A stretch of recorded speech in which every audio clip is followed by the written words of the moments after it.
Hello दोस्तों, स्वागत है आप सभी का हमारे यूट्यूब चैनल आर.के. क्लासेस में। दोस्तों, आज हम बात करने वाले हैं ब्रीथ से संबंधित एक प्रश्न के विषय में जो प्रत्येक वर्ष एग्जाम में 5 नंबर में पूछा जाता है। आप लोगों से आग्रह है साथियों कि इस वीडियो को पूरा अंत तक देखिए, आप लोगों को जरूर समझ में आएगा और 100% यह क्वेश्चन बोर्ड एग्जाम में 5 नंबर में पूछा जाएगा।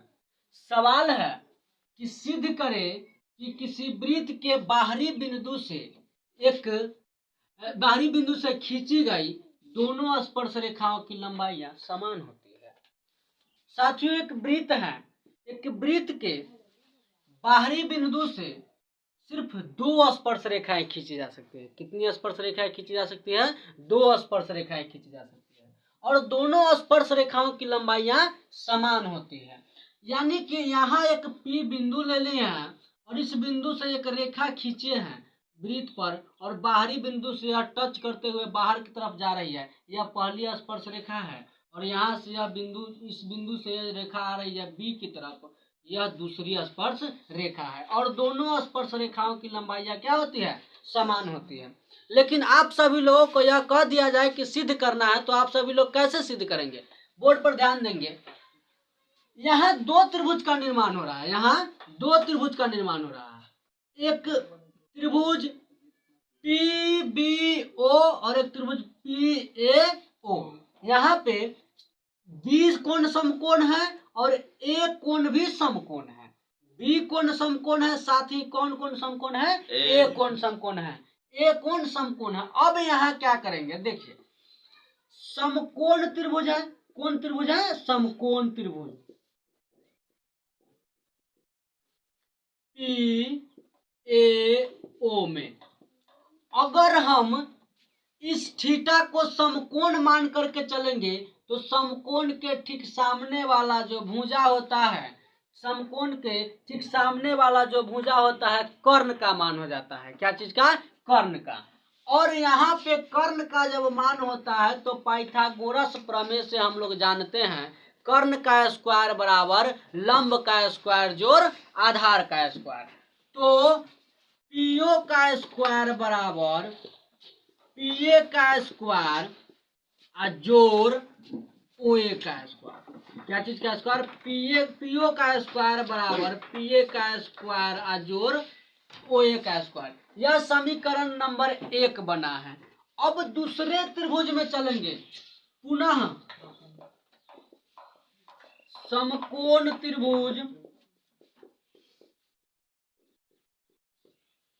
PBO में,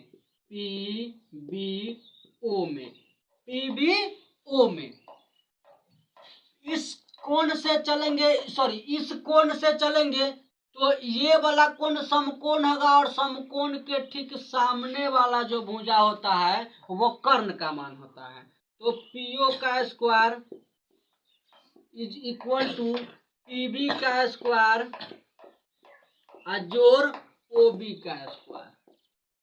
समीकरण नंबर 2। अब यहाँ पे साथियों सवाल उत्पन्न हो रहा है कि एक वृत्त पर कितनी त्रिज्याएं खींची जा सकती हैं? तो अनगिनत त्रिज्याएं खींची जा सकती हैं, लेकिन उन त्रिज्याओं की लंबाइयां समान होती हैं। उन त्रिज्याओं की लंबाइयां समान होती हैं। अतः OA के जगह पे हम OB लिख सकते हैं या तो OB के जगह पे हम लोग OA लिख सकते हैं। इसीलिए OA जो होगा OB के समांतर होगा या बराबर होगा। एक दूसरा, एक भुजा जो होगा दूसरे भुजा के बराबर होगा। इससे यह पता चलता है कि एक त्रिभुज के कितनी भी त्रिज्याएं खींची, त्रिभुज नहीं, वृत्त में अनेक सारी त्रिज्याएं खींची जा सकती है, लेकिन उस त्रिज्याओं की जो लंबाई होंगी क्या होंगी? समान होंगी।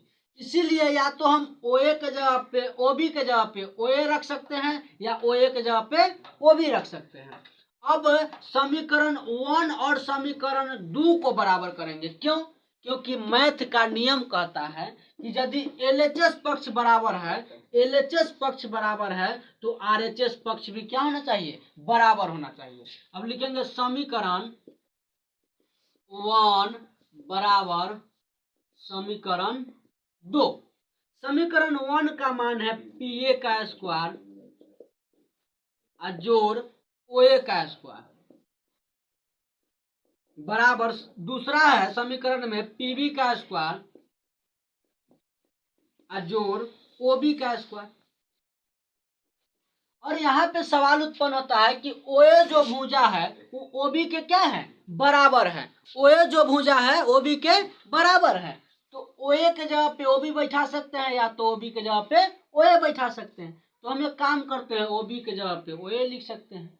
तो PA का स्क्वायर जोड़ OA का स्क्वायर बराबर PB का स्क्वायर जोड़ OA का स्क्वायर। क्यों? क्योंकि OB के जगह पे हम लोग OA लिख सकते हैं।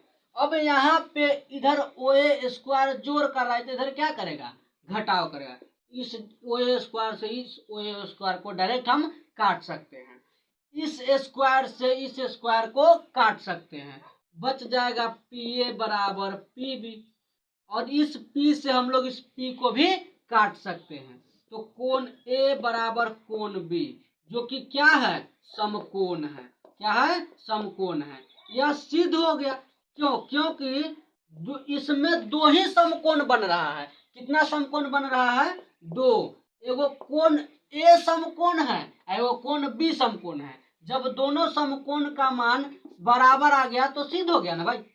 यही ना था, यही ना सिद्ध करना था कि दोनों किसी वृत्त के बाहरी बिंदु से खींची गई दोनों स्पर्श रेखाओं की लंबाई समान होती है। यही ना था, यही सिद्ध करना था। दोनों कोण बराबर हो गया तो सिद्ध हो गया। बस आज के लिए इतना ही साथियों। आशा करता हूँ कि यह वीडियो बहुत अच्छा लगा होगा। जय हिंद।